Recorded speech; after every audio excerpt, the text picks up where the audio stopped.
My name is John Cousins. I have the honour of being the Mayor of Glastonbury, and we're here today to talk about the Holy Thorn that we're going to plant on the weekend of Michaelmas, which was the weekend following Her Majesty's burial.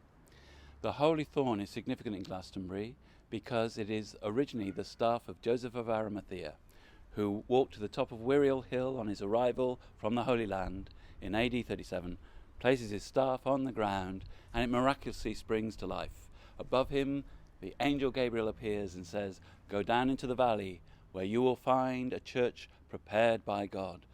The companions of Joseph follow him down, and here, behind me, is the location of that original Wattle and Daub church, now the ruin of a later church, both churches dedicated to Mary.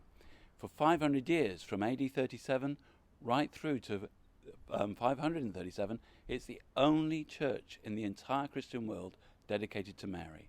Mary's sanctuary on earth, it's known as. And so the staff, this tree, is a symbol really of the founding of that faith.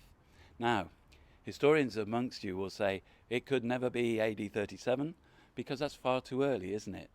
It's actually earlier than the founding of Rome by at least 30 years, which would make Glastonbury Abbey the founding church in Christendom, which is something to consider. Of course, many folk like to say that it was founded much later, but here in Glastonbury, many of us, myself included as mayor, we're AD 37ists. So, the Holy Thorn was on Wiriel Hill, and of course cuttings were taken from it and many thorns grown here and around the world from the original tree. The original tree was destroyed by one of Oliver Cromwell's men in the Civil War as a popish thing, but cuttings from it were replanted again and again and again. Over the years, the site of the tree became a place where pilgrims would come. On the 9th of December 2010, the tree that was planted in honour of Her Majesty coming to the throne in 1952 was vandalised, and all of the limbs were cut off in the middle of the night. It was a great shock to Glastonbury, but the limbs were taken to Kew Gardens, where they were all made into new trees. They became scions, and new trees were grown from each of the limbs. I'm delighted to say that Kew, just yesterday, provided us with one of those trees. Kew Gardens have given us one of those original limbs, now grown into a tree.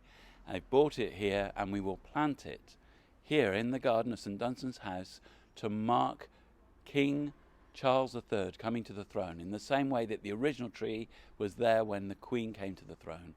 And it's such an amazing regeneration of that tree, because it's really the original 1952 tree.